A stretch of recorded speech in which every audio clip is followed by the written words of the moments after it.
Aujourd'hui, nous allons nous intéresser à autre chose qu'au sexe des anges ou des djinns, mais à la chose qui nous concerne tous quand on est prêt à devenir parent. Une question qu'on se pose et qu'on vous pose dès que le ventre d'une femme s'arrondit. Quelques rares parents comme moi préfèrent garder la surprise, à l'heure où une banale échographie vous dévoile ce qui était autrefois le suspense de toute grossesse. Alors, c'est une fille ou un garçon. Mais que vous êtes bête, il suffit d'un peu de mémoire pour connaître la réponse selon la vraie religion. Encore une fois, nous allons aborder une vraie question.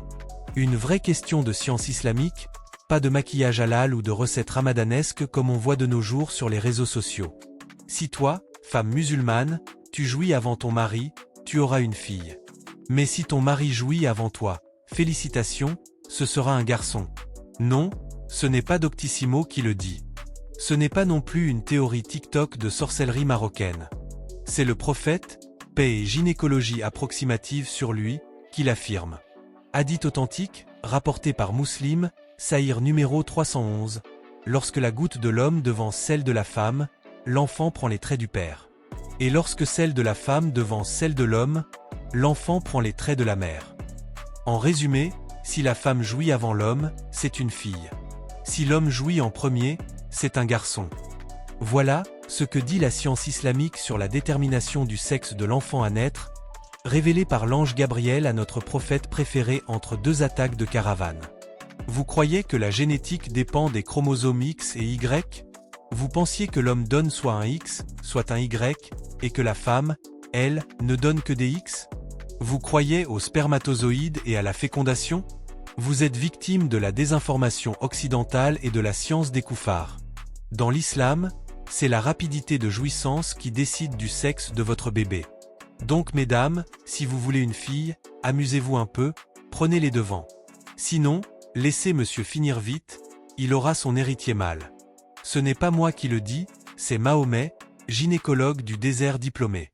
Mais au fait, dans les cliniques de fécondation in vitro, personne ne jouit. Alors, que se passe-t-il? Un pile ou face coranique peut-être. Qu'est-ce qui détermine le sexe de l'enfant lors de la rencontre des gamètes qui peuvent être congelés depuis des années? Cela serait-il comme la théorie débile de la mémoire de l'eau défendue par les homéopathes?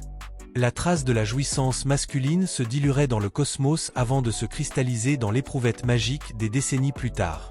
Si le sexe dépend de la jouissance, quid quand il n'y a pas de jouissance? Ou alors, on devrait avoir des bébés sans sexe. Imaginez des blobs asexués flottant entre deux éprouvettes. Et pourtant, les laboratoires réussissent très bien à choisir le sexe, à 100%, grâce à la sélection des spermatozoïdes. Aucun orgasme requis. De plus, ces fécondations se font à partir d'un éjaculat recueilli par masturbation, haram bien sûr, mais pratiqué par tous. Et oui, pas de femme en burqa dans la cabine de prélèvement pour échauffer monsieur, pas de mariage religieux, pas de houri. Juste une main, un pot stérile et une cabine avec des magazines douteux. Ensuite, on prélève les ovocytes chez la femme, par ponction, sans chandelle parfumée ni caresse mystique. Il n'y a donc qu'un seul orgasme dans l'histoire. Celui de l'homme, et encore, un orgasme médicalisé, solitaire, et bien triste. Donc, si le hadith disait vrai, et que c'est la jouissance de l'un ou de l'autre en premier qui détermine le sexe, tous les bébés filles devraient être des garçons logiquement. Pourtant des filles naissent, sans qu'aucune femme n'ait eu à gémir sous les draps. Voilà un autre miracle qui s'effondre.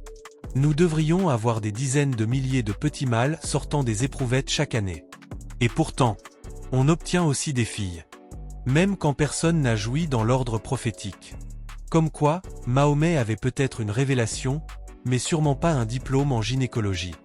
A-t-il zappé les cours de sciences nat de 4e? Et dans le cas de femmes frigides, elles aussi sont vouées à enfanter que des bébés couillus? Prendre son pied pour vous mesdames, c'est sympa, c'est utile pour votre vie sexuelle mais côté fécondation, c'est zéro. L'ovule n'a pas besoin que vous jouissiez pour vous donner une fille. Bref, mes sœurs, jouir, c'est bien, mais ça ne fait pas des nanas. Désolé prophète, tu t'es planté une fois de plus. Maintenant que l'on a mis notre nez entre les cuisses de ces dames, parlons un peu d'anatomie et de la jouissance féminine si vous le voulez bien. Contrairement à l'idée que Mahomet et ses copains grecs traînaient dans leurs manuscrits, l'orgasme féminin ne produit pas de gouttes, de fluide miraculeux ou de graines célestes lors de la jouissance. Il n'y a pas de liquide divin qui fusionne avec la semence mâle pour former un petit être. Ce que vous appelez goutte, c'est tout au plus de la lubrification, qui n'a strictement rien à voir avec la reproduction. La lubrification, c'est juste de la lubrification. De l'huile pour moteur sensuel, ça facilite le passage, mais ça ne fabrique pas de mini-humain. C'est comme croire que la durite d'huile peut faire tourner le moteur. Merci prophète pour tes lumières, mais on est loin de la biologie. Et puis, pourquoi s'embêter avec l'ADN?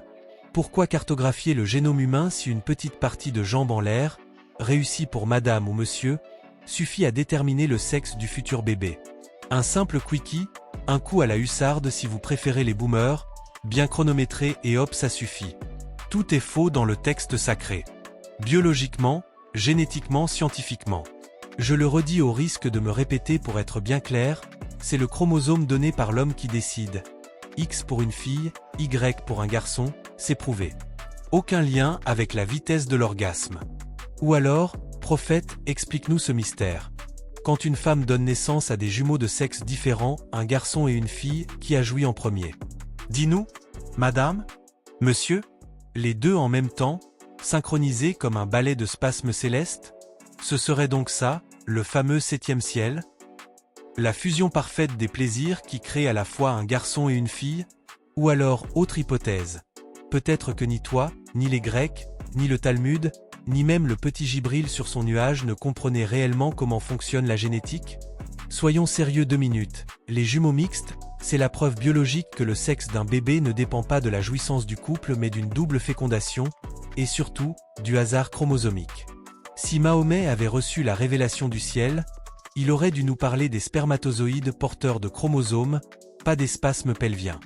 Mohamed a préféré recopier des idées antiques. Et oui, encore une fois, ce n'est pas une nouveauté islamique.